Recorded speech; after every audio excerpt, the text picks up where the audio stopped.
Well, hello everyone, and welcome to another episode of the Teamwork a Better Way podcast. I'm Christian Napier, and I am joined as always by my amazing, magnificent, fantastic, and glorious co-host Spencer Horn. Spencer, how you doing? Well, that's a little hyperbolic, but I am great. Thank you so much, Christian. Wonderful, wonderful to be with you. Well, it's great to be with you, and it's been a bit, it's been a minute since we last spoke. So catch us up. Where have you been lately, and what have you been doing? Just over the weekend, last Friday through yesterday was in Las Vegas, working with some clients and visiting my daughter and her family that live there, and running out in Red Rocks, doing my favorite trail loop out there. And I got home late last night, and so I had a little surprise on my doorstep. I got a text. There was a package that said it had chocolate and fruit, and I was like, "What in the world is that?"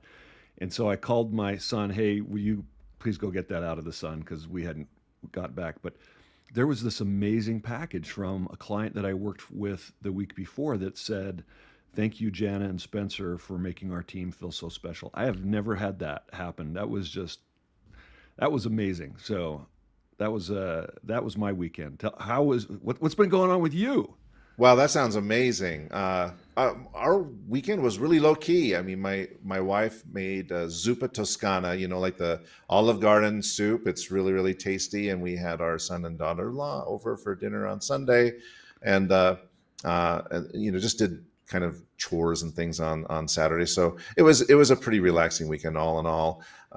But I'm super excited, Spencer, to reconnect with you, and even more excited for you to introduce our guest today because she's absolutely fantastic, and I can't wait to engage in a really interesting conversation with her. So, Spencer, over to you. Yes, thank you. I am going to actually bring her on the camera here so that we can all see her as I talk about her. This is Laura Silverman, and Laura is a clinical social work therapist out of Atlanta, Georgia.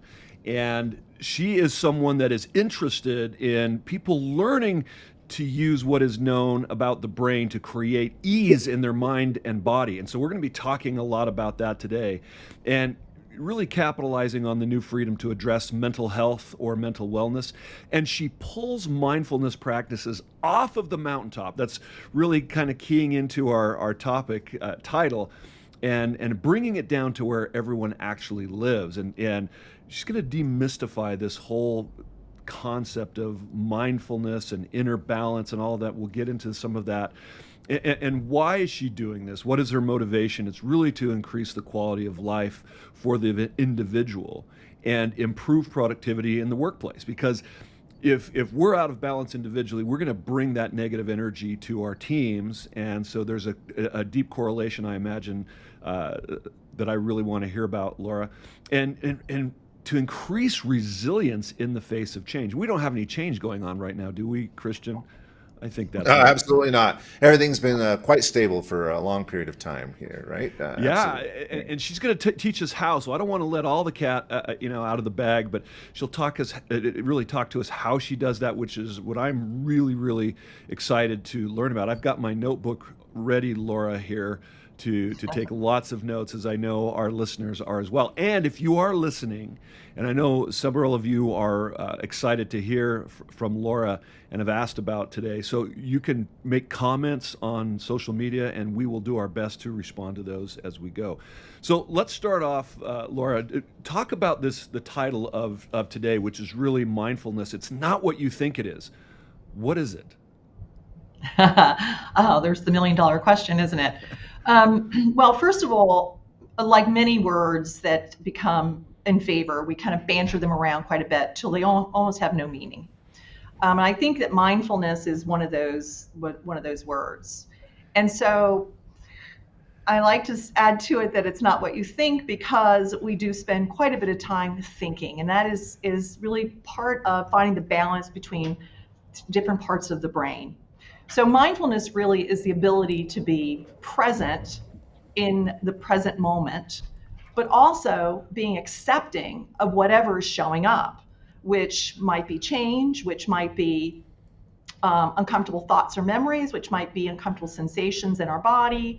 And so that is what mindfulness really is the ability to be present.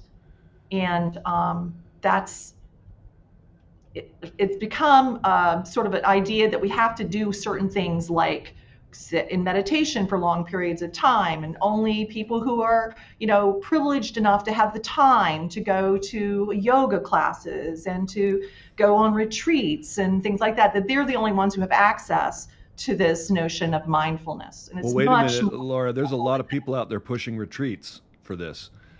Yeah, and I love retreats. I love going to retreats. Those are marvelous, but those are also things that not everybody can do, either financially or time wise, or there's a long distance between them and wherever this location is, right? So to be able to have um, access to the same tools, but in sort of bite-sized pieces that allow you to get the same benefit. Obviously, and there is a problem sometimes with people who rely on retreats, because those are sort of artificial settings. You're being removed from your environment, which is great. It feels good, but it doesn't last, because you do go back to the environment that drove you to the retreat.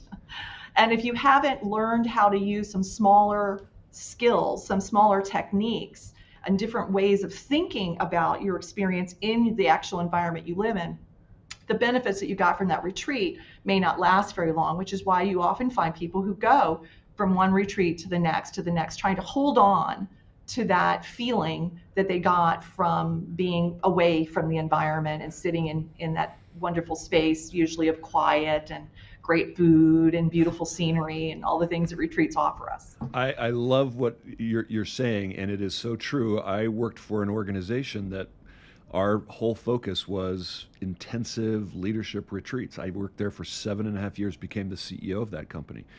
And you're exactly right. People came back, they almost were addicted to the high that they felt in the retreat. And it's really interesting.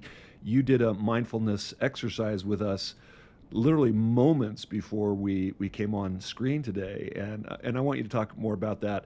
But I love what you're saying. But you said something about accepting what's going on, or basically the change that's happening around us. But to be present is so difficult right now. There are so many badges and buzzers and buttons and notifications and distractions. How do you do that? Yeah.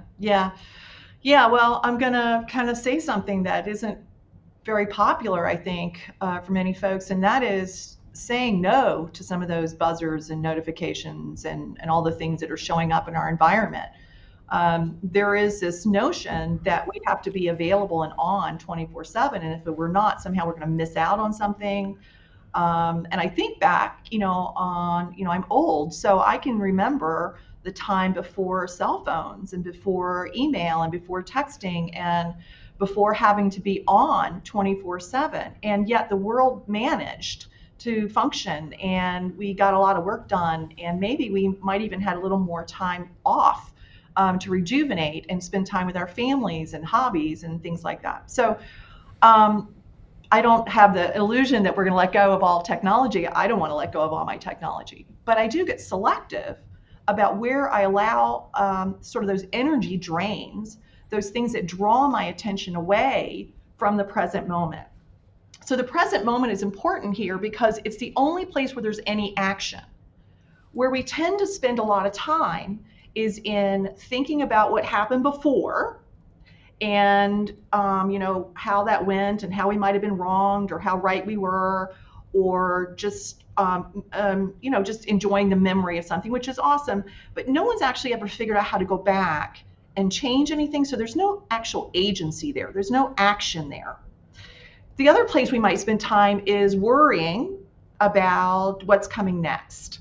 That deadline that might be due, whether or not I'm going to go to a meeting with somebody, if I'm going to go dinner with a friend, if I'm going to meet somebody new, if I'm going to have that conversation with my brother-in-law, whatever the thing is that might be the future, worrying about that. And again, there's no agency there because we're not actually there. And all of us have had the experience of imagining and being certain about how something was going to go in the future. And then we got there, didn't turn out that way at all. It wasn't that at all. We were wrong. And I think we're always wrong because we're making it up. And so we want to be able to stay in the place where there is agency. And that's where the present moment is. So trying to create some boundaries around what pulls our attention, what allows us to stay focused in the present moment, what's actually important. And certainly we all hear, when we talk about it with our friends and our kids about how social media, you get on something and before you know it, 45 minutes has gone away and you weren't even aware of it. It's a bit of a suck, time suck, energy suck. And so being able to get selective about that is important.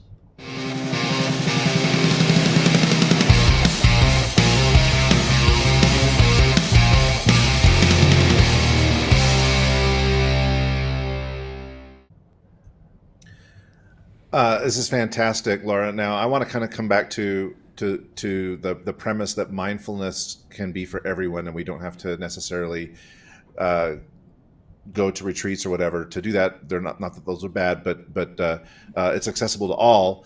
And perhaps I can ask you about the sign that's behind you that says inhale and exhale on your wall, because we all do that.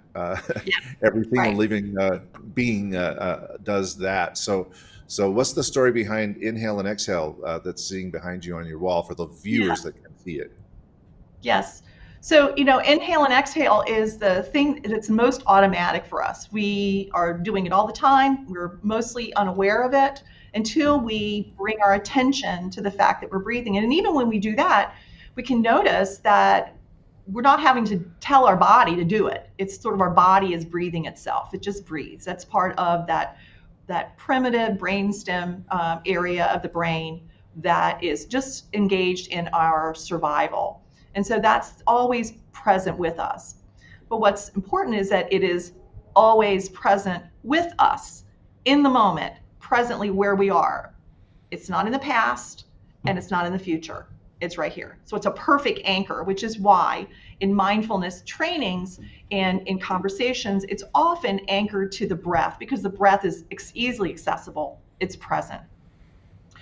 So when we, that primitive part of the brain, the reptilian brain, it's the oldest part of the brain, it's very primitive. It really is only concerned with our survival. And it takes signals from other parts of the brain to tell us whether or not to be, afraid or excited, calm, things like that. So what it'll do is stimulate hormones that will cause us to, increase our heart rate, lower our heart rate, increase our respirations, lower our respirations. I was joking earlier about hyperventilating as I thought about coming to talk before people, that's a little performance anxiety that shows up right before I speak with the groups of people. And so that respiration, that inhale and exhale. So it becomes an anchor for being present in the present moment because it's easy, it's reliable. I always say it's cheap, no special equipment, no special training. We've got it, here it is. So we do a really good job of inhaling, right? I can inhale really well. What we don't do a very good job of is exhaling. And so in any kind of mindfulness practice, what you want to focus on is not that big, lovely, big, filled up, nice, big breath, although that can feel really good. That's not really where we want to focus our attention. We want to focus our attention on the exhale. There's actually a function in the area of the heart where there's a hormone that's released when we can do sustained long exhales. And that little hormone is almost like a little spritz. I always think of like the Nordstrom's perfume counter, only this is a spritz you actually want, right? So it's like a little spritz on your heart cavity that calms that area down. And that occurs with sustained deep exhales, long exhales. So taking the time to just breathe in, just normally, so not this breath, right? Which is when I say take a long exhale, people tend to take a big inhale. It's not necessary. It's just taking a normal breath and then pushing it all out, trying to maybe double it if you can, but even if you just do a count of 1 or 2 longer on an exhale, that allows the body to start to settle. And that settling is neurochemistry. We're giving a signal to the brain. We're taking some control of this automatic system of breathing We're taking some control of it. In fact, it's the only automatic system in the body we have that we have any control over. So we may as well use it, right? And so being able to take the time to notice the inhale and then just lengthening the exhale. Not having to make a big deal out of it, not having to breathe out of your mouth and in your nose or any special technique. No Just, box breathing or anything like that? you certainly could do box breathing. You could do 4-7-8 breathing. You can do 5 squared breathing. You can do lots of kinds of breathing, right? But the important thing is to pay attention to your exhale. I have a couple questions about this. This is, first of all, why when I'm tense am I holding my breath? Because I notice that all the time, and I talk a lot about emotional intelligence. Like just now, I'm speaking, and I'm breathing in shallow, and I'm not letting it out, and I wonder why that is happening. And secondly, I heard that the oxygen actually chemically helps defeat cortisol and other chemicals in our bloodstream to help us slow down our heart rate. Is that true, or? Yes, yes, yes. And so does allowing that sort of buildup of carbon dioxide in the, we always think of it as being a bad thing, but actually we need some of that for oxygen to be released from cells once it's been sort of used. It's kind of some of it's released, so it makes room for more, right? So that's that taking the space between the breaths. So when you get taught those box breathings and those types of breathings, what they're doing is they're teaching you to hold your breath for a little while so that you can increase that and then release. It actually helps us to breathe more efficiently. But to your question about holding the breath, so the body, so I'm going to talk a little bit about the brain. This is a super, super simplistic neurobiology lesson. So when we think of the brain, we really think of sort of 3 areas of the brain that most influence our perception of ourselves and the environment around us. It's called the triune brain. So the top part of the brain, if you will, is really kind of the neocortex, the frontal cortex. This is the newest part of the brain. It's the part of the brain that has language. It's the only part of the brain that has language. So that's awesome. It lets us store data, dates and events, times, who was there, what they said, things like that. It lets us daydream and create and all that good stuff. It's powerful. The middle, just very basically, the middle part of the brain has the largest influence over us, and that's really the mammalian brain or the limbic system. So that part of the brain is really drives the innervation of most of the cranial nerves are kind of coming down the base of the brain out of that limbic and many other structures. This is a very simplistic description. And then the final section of the brain is that lower reptilian brain, which is the very primitive part of the brain. So the reptilian brain is regulating the breath. The limbic system, however, has stored up every relational experience you've ever had, every physical experience you've ever had, muscle memory, all of those things are stored up in that. And it can send signals to the primitive brain to tell it to slow you down or speed you up. So if we're holding our breath, the chances are that something is happening in the moment that is familiar to the limbic system that was either uncomfortable, anxiety inducing, something bad happened one time, and there's a guarding that sets up in the body, like there's a bracing. And that can show up in the form of holding our breath or breathing very shallow, that we're really sort of holding. It's almost like we're guarding and holding our body, and we're often unconscious of it, right? Remember, going back to mindfulness is being present with what's present, including the holding of the breath. But that, by and large, is an activation of the limbic. And sometimes we know why. We can come up with a story why, or maybe the frontal lobes will give us a story, remind us, oh yeah, remember that time when, and I had to hold my breath, right? Or I remember that time it was so scary, and as I remember that, I'm holding my breath now like I did then, right? It can happen like that, but often, because there's no language in the limbic part of the brain, we don't always know why we're feeling the way we feel. It can be very automatic, and we just find ourselves either breathing in a different way or behaving in ways, I often say most of my work with clients and individuals and groups is moving them from, I want to go this way, but I keep going this way. You know, And it's that is, it- I'm telling you this is as I'm speaking, I'm holding my breath. mhm. But it sounds like, in a way, as you're describing it, it's almost like even a partial or very small emotional hijack. In that Yes, it's indeed. right. And so I'm not. I'm like, okay, I want to look good, I want to sound good, and so I'm nervous, Yes, right? yes, yes. So that brings us to how the frontal lobes can really kind of help us and get in the way, right? Right. So, neuroscientists that study how the brain functions and are real interested in how it works in terms of this thinking machine. So that mind, when we think of our mind, we're really thinking of that thinking machine. So they think we have something like 40,000 to 80,000 thoughts a day. Well, And then when they so look, hold on. Who has 40? So does the men have 40 and then the women have 80? Is that what's going on? No. I don't really know. I think it has more to do with Okay. language acquisition and things like that. But I do know that there is some data that says, women use more words Well, to that's communicate. true for So sure, but probably because they have more thoughts. I don't know if that's just anecdotal, but possibly, possibly, not sure. Yeah, not sure if they have data to drive that home, but possibly. So I don't know. The other thing that when they look at and sort of analyze the kinds of thoughts we have, they tend to be negative. They tend to have the majority of our thoughts have sort of a negative flavor to them. Now, why would that be? Let's go back to sort of this primitive part of the brain, right? So its job is to keep us alive. And when we were evolving, that was a very real moment to moment threats to survival existed, right?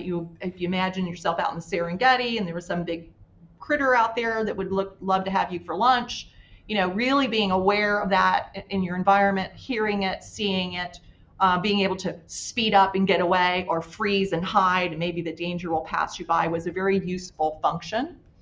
The problem today is that we don't have that experience anymore, but our body is still reacting because now the frontal lobes are telling us stories that feel like threats to our survival. So, like you just said, Spencer, I want to look good, I want to sound good, I want that thing. So there's a story that somehow you are not going to do that. That somehow, if you don't do X, Y, and Z, you're going to have to move out of town and never see these people again because you're going to be you humiliate yourself in such a, incredible fashion. That is sort of the kind of story that's kind of going in the background. We may not be really conscious of it, but if we sit and go, okay, what's happening here? Like, oh, well, I want to perform. Okay, great. So what if you didn't? Well, if I don't, then this is going to happen. And pretty soon, I don't know about you, but my stories, I usually end up living on the street in a box. And so that's where I can go if I allow my thoughts to take me to these places of fear. And so we want to be able to notice that we're having a story in our head. And I call it stories because most of them are negative. They're negative to help us stay on high alert for danger.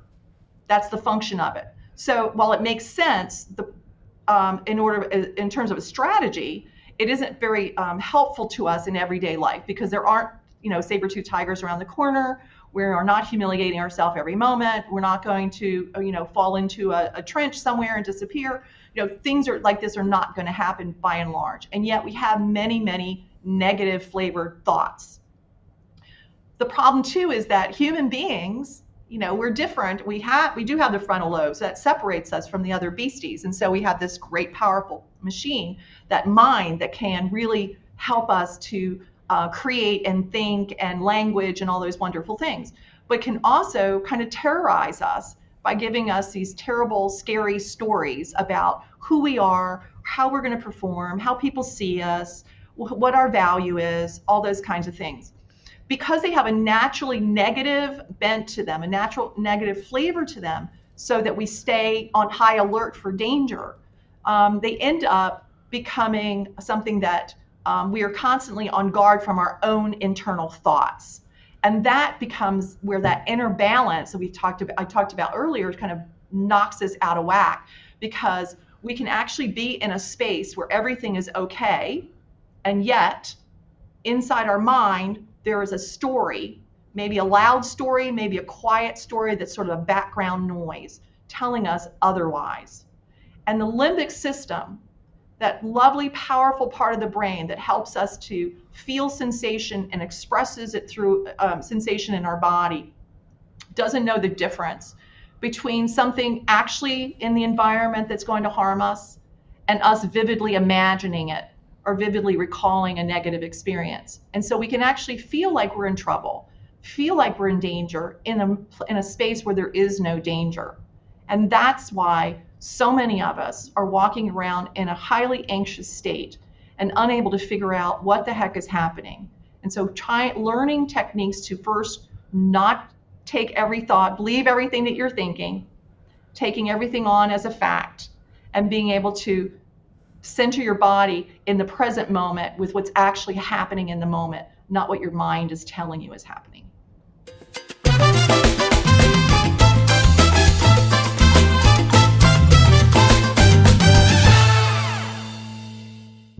Christian, I know you have a question, but before I turn that over to you, I have so many, and I'm going to hold those for a second. But we have several comments. I've been throwing a few up there. I don't know if that's throwing you off a little bit, Laura. No, it's fine. No, it's fine. But thank you, Shayla Rodriguez and Julissa Powell, for your comments. And also, we have a comment here from Molly. You got all your fans out today, Laura, that are joining us, which we are grateful for. Yeah, I'm super grateful for them, and I'm really, really grateful for this conversation. I know from my experience that there are some things that cause me anxiety. There's situations that perhaps kick this limbic system into gear, and for example, the political situation and all of the discourse that goes on with it, I find myself, I can't really even watch it anymore. I can't read comment sections online because it just causes me so much anxiety. But then I think to myself, and so I know that I can control that part of my environment, but just avoiding those situations. But sometimes there are situations that are not avoidable, and you just have to deal with it. So what do you do if you're in a situation or you're in an environment where you don't really have control over it, but you can feel it, it's causing you this anxiety, it's causing you to tighten up. And now I understand from talking to you that it's my limbic system that is trying to prepare me so that I'm not going to be damaged in some way. So, what do we do in situations where we can't necessarily kind of remove ourselves? We don't have total control over our environment. Yeah. So this is this is where kind of practice comes into sort of this kind of work, is being able to develop some tools and some mindset around this, and then practicing it. But it's a really important question that you're asking, because this is real life, and there are lots of us who work in jobs that we don't like, work with people that don't treat us well, maybe in relationships that can be charged and difficult sometimes. And so that's a really important question.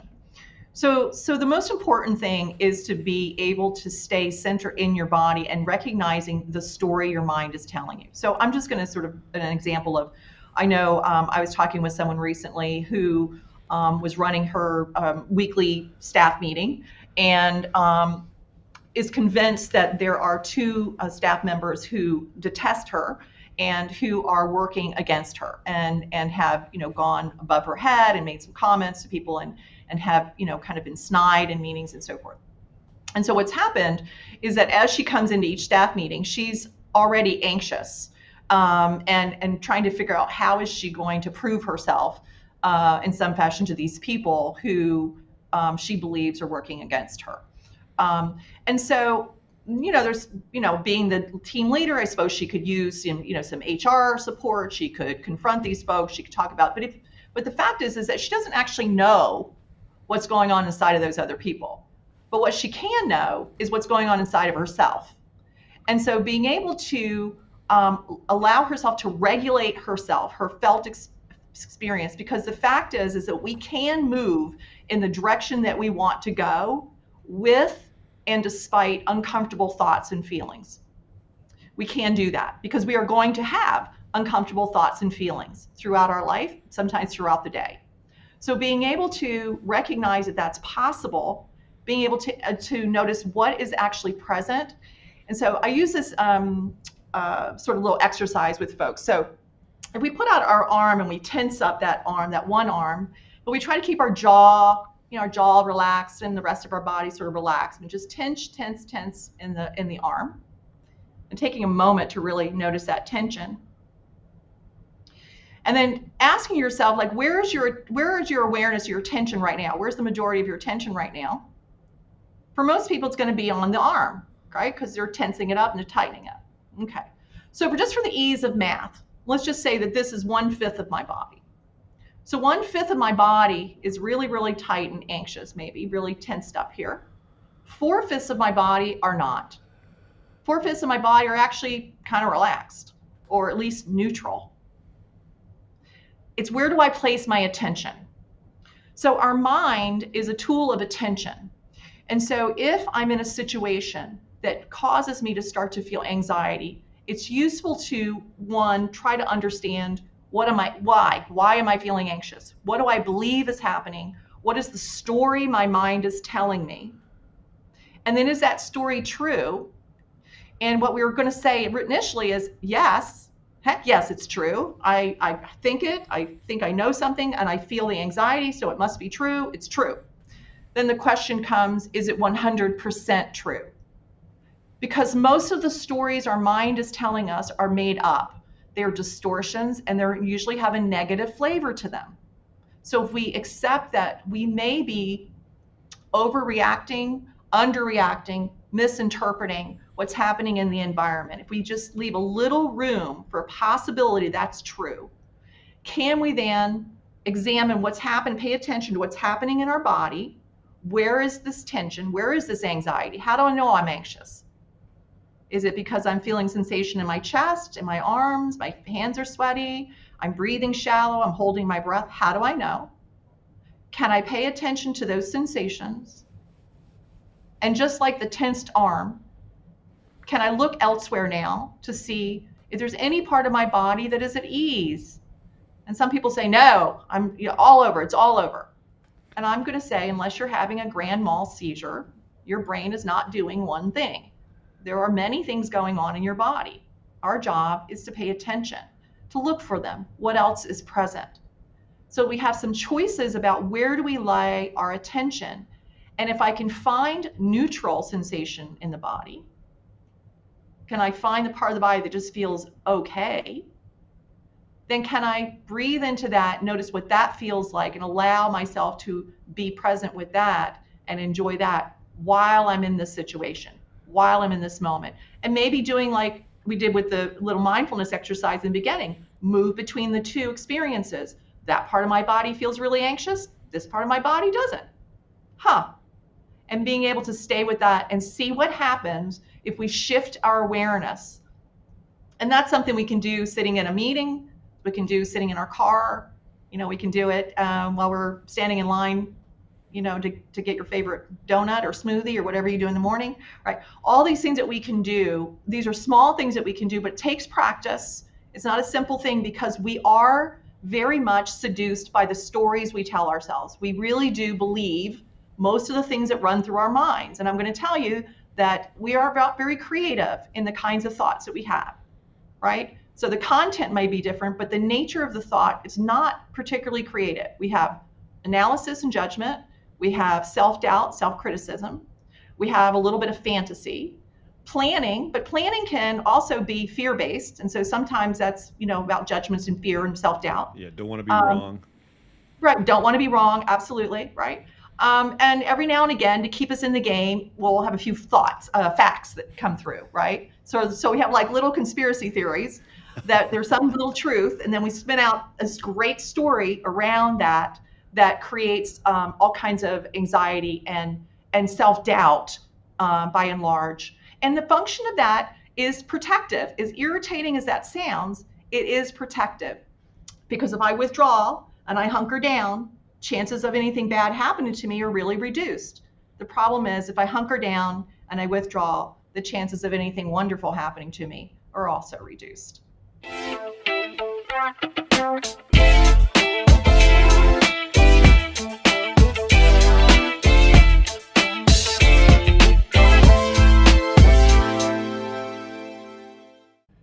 know, Laura, you were talking about this example of the manager walking into a meeting who had in the back of her mind that two people were, you know, that's the conspiracy, the story that we're telling ourselves. So something as simple as asking yourself, what do I know for certain? And part of the exercise is I'm just regurgitating what you're telling us, is that become aware of where that tension is and how I'm feeling. First of all, that takes me away from the story and Mhm. gives me some space to refocus on what do I know for sure, which allows me to be present for the meeting for the rest of the people that are there, which is what we really want to get to, and that is increased team performance. And that is, you know, that so my book that I'm writing on is the I in team.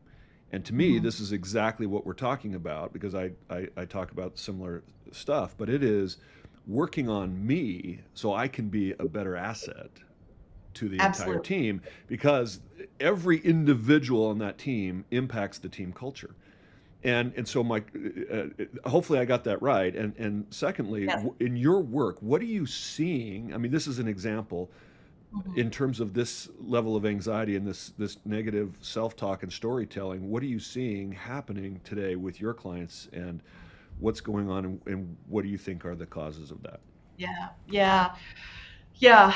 So, yeah, what really kind of spurred me to move away from sort of one-on-one work to work with larger groups and to talk with business leaders and teams is to be able to help overcome some of um, this distraction that comes from um, all of the noise in the environment, for sure. But what I'm seeing is increased anxiety, increased or decreased tolerance for discomfort and for change. And really, that is directly related to the pandemic. There are many people who've told me, oh, my life didn't change very much. You know, I always kind of work from home. I'm an introvert, so my life didn't change very much. And that is really, really not the case, because everything around us changed. There was a bit of an existential crisis when it first started, when we thought it was going to be a few weeks, then a few months, and then it dragged on and on and on. And then there was a question of, when was this ever going to be okay? We lost, hundreds of thousands of people passed away. So we had grief and loss running throughout our society and across the planet. So everything really kind of shifted. And then all the things that we thought we could count on, routines, and all the things that helped many of us feel sort of aligned with everybody else and feeling a part of things, that's all started to kind of fall away and fall apart. And so what I'm seeing is increased anxiety, increased social anxiety. And I think that we can really attribute that to this kind of isolation that occurred. So the brain is, first of all, we are wired for connection. We are not solitary animals. We survived by coming together and creating groups. That's how we survive. That's how our brain is wired. So when we don't have connection, when we are isolated, and it doesn't mean, this is obviously we have folks who are, live with people and have their kids and their families and things like that. So they're not completely isolated. But there was a big change in our access to other human beings. And there is a part of the brain, we call it the social engagement system, that really requires interaction with other human beings. And it isn't sufficient. The Zoom and all the things that we found, all the technology and tools that we found that we could use to keep business going and kind of keep continuing to provide some services that were really important. And it was a great tool to have available to us. It's not sufficient, though, for the way the brain works. The brain actually needs eye contact. And as directly as I can look at a camera, I am not making eye contact with you. You mean Um, you're looking at the camera and not at me right now? right, exactly. And if I'm looking at at you, then I look like I'm not looking at you, right? And so, Right? right. And so it doesn't work. And so the brain actually needs that in order for there's a structures in the brain that help develop the sense of trust and bonding and kind of connection. We get that from being with other people. So what I think happened is very much like people who are incarcerated. So they're not alone, right? They're not alone. There's other people around them, but their access to the world and to choosing who they want to be with and the ways in which they can be with people is extremely limited and changed the way in which their brain responds. So our brain will adapt over time to the environment that we're in. So when people are released from prison, there are all kinds of challenges that make it difficult for someone to return to society. But one of the things that is also a challenge is how to actually function in society around a bunch of other people, around all of the social engagement and interaction, and it's very overwhelming. And I'm hearing from folks, really capable, highly successful individuals who are finding themselves exhausted by social engagements that they have to go to, conversations feeling clunky and not really knowing how to talk to people anymore. Those things are a function of our brain adapting to that months and months and months and months and months of isolation. And so what we're going to see now is, and clinicians that I talk to, and I'm in groups that we communicate across the country, the levels of anxiety and depression are way high. And that is in part because of this inability to kind of jump back in. Everybody thought, great, I can go back to restaurants and theaters, I can get out there. Well, guess what? Our brain wasn't ready. And for many of us, it takes time to sort of dip in and dip out and be able to tolerate that level of engagement again. But it's necessary in order to alleviate the fear of our survival. Remember, we are pack animals. We need people. And so when we are isolated from them, that sort of primitive part of the brain is concerned about our very survival. Laura, there's a McKinsey report that says we are experiencing 200, you talked about grief, in addition to anxiety that people may be experiencing, 200 million work days are lost a year, just in the US, 75 billion for US companies in terms of financial losses from these days of missed work, people dealing with these anxieties and grief issues. And 60% of people are reporting symptoms of mental health. And what's more concerning, less than 1/3 of the people struggling with mental health are receiving that treatment. Right. Is that commensurate with what you're experiencing? Absolutely. So this is why mindfulness practice has become all the more important. Okay, so there's a wonderful book called Mindsight. It's one word, Mindsight, by Daniel Siegel. So he's a psychotherapist, researcher who has done a great deal of work on the ways in which mindful practices actually affect the brain and strengthen structures and function in the brain.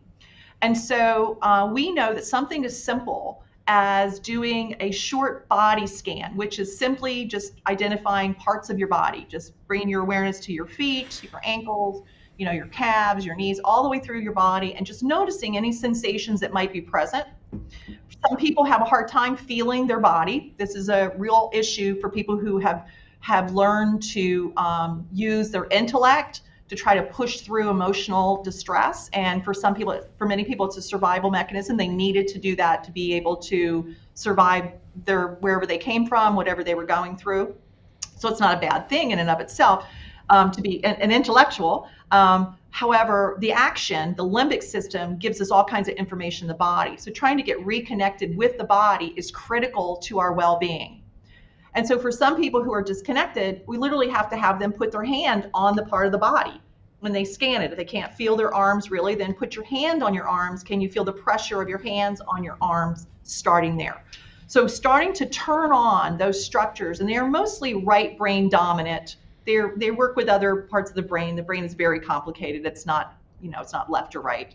But it helps to actually turn on or even strengthen and build brain around the structures that help us to feel our internal emotional experience more accurately. And that in turn allows us to read our environment more accurately.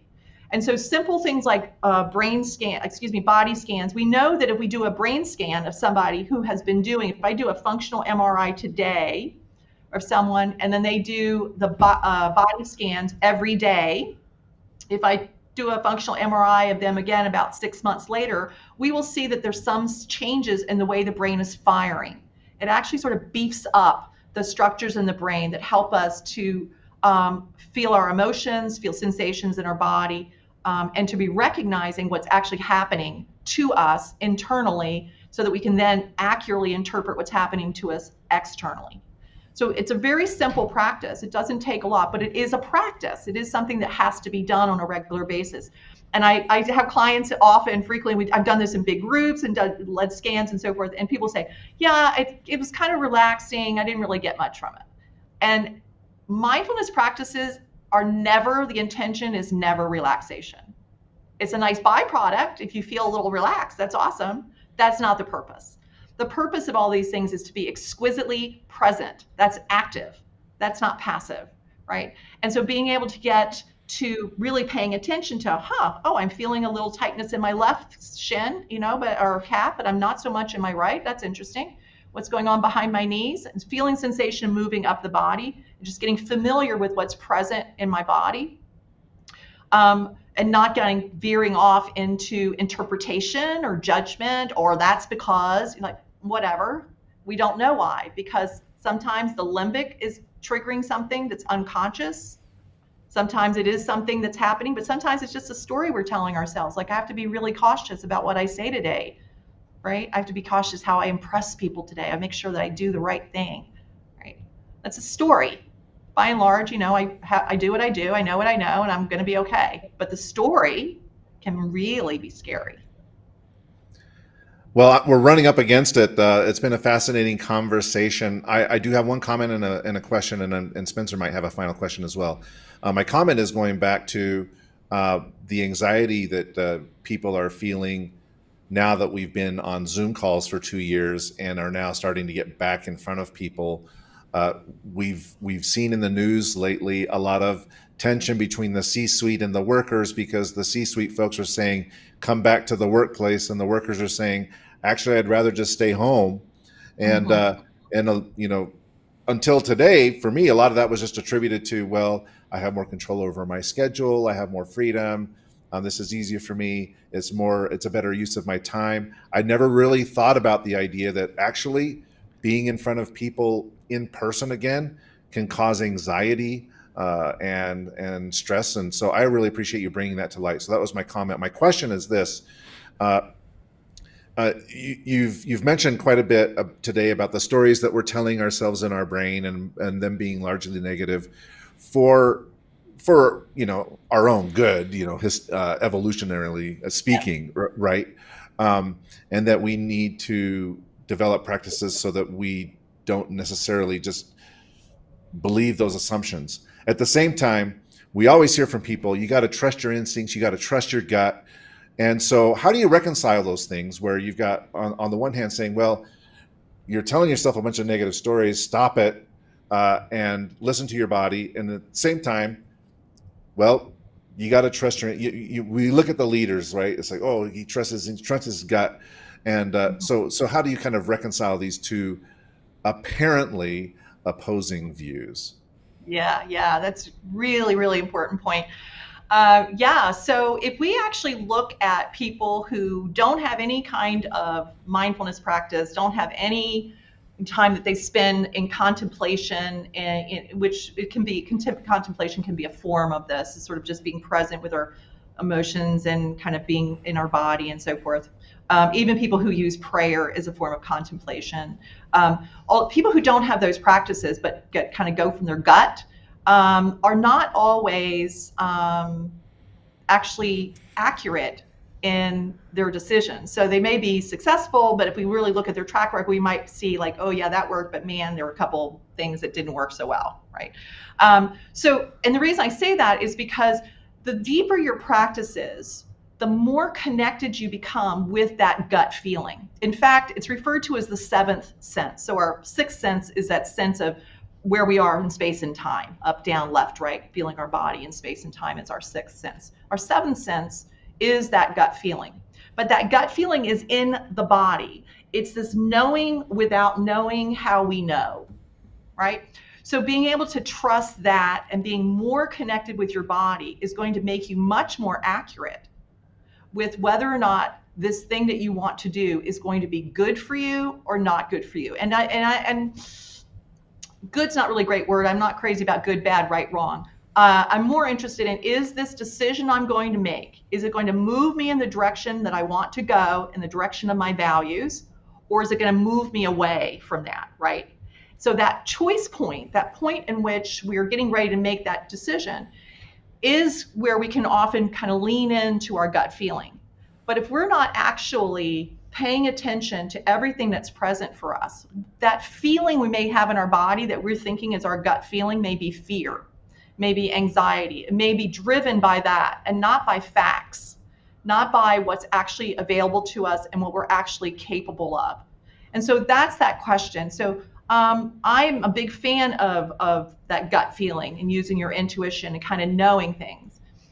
But I have kind of more faith in my ability to do that than I did many years ago when I was a little devil may care sometimes with some of the decisions I made because they just kind of felt right in the moment. Well, sometimes those were big decisions and they weren't always right. And if it had been a little bit more ability to be present with what was going on with me internally, I would have made a better decision.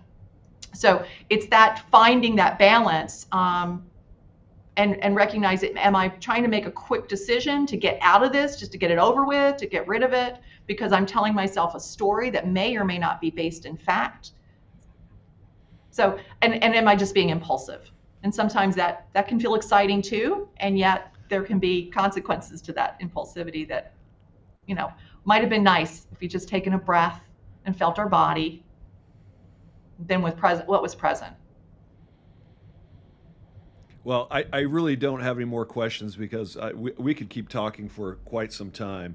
And I just want to say, for me, you answered that question. Mindfulness, not what you think. I mean, I think a lot of people, according to what you were saying, are thinking it's just a relaxation process. And it's so much more.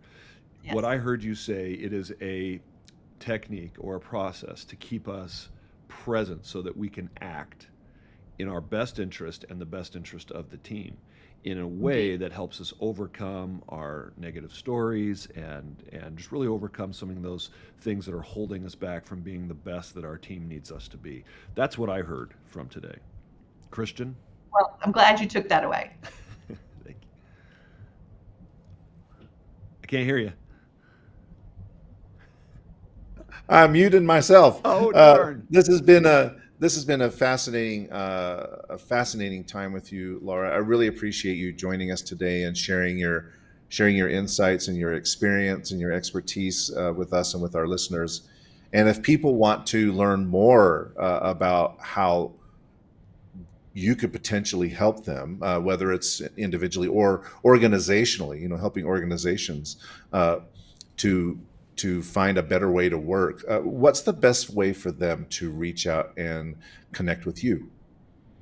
Yeah, I think LinkedIn is a really nice, solid place to start for either. Yeah, so I'm available through LinkedIn, just Laura Silverman. And I think I think that's in the, I think I got tagged in your notice, so they should be able to find me there pretty easily. All right, fantastic. We'll look for you on LinkedIn. And Spencer, if people want to learn more about the work that you're doing, helping organizations improve their team performance, what's the best way for them to reach out and contact you? Absolutely. LinkedIn, message me, or altiumleadership.com. That's ALTIUM leadership.com. And Laura, I just want to say it was a little bit fun watching. I threw up those LinkedIn comments to see if you were staying present. And I got maybe a little smile, but it was, you did a great job staying present. And I'm so grateful to all of our listeners and those who joined who are your fans and their comments. So thank you. And Christian, I apologize. First of all, you have so many great things to say. He always asks the best questions, doesn't he, Laura? Yes, very good questions. I've watched your podcast, so it's always a delight. Oh, you're so kind. So, Christian, all the work you're doing with effective storytelling and consulting with major organizations, how can people reach you? LinkedIn as well. We're all here a part of the LinkedIn family. You can find me, Christian Napier. Just look up Christian Napier on LinkedIn. Also, you can email me, christian@raconto.io. That's rakonto.io, or visit our website, raconto.io. Thank you again, Laura and Spencer. It's been a really, really important hour, and I appreciate you carving time out for us today. Listeners, thank you as well for participating. Please like and subscribe to our podcast, and we'll catch you again soon.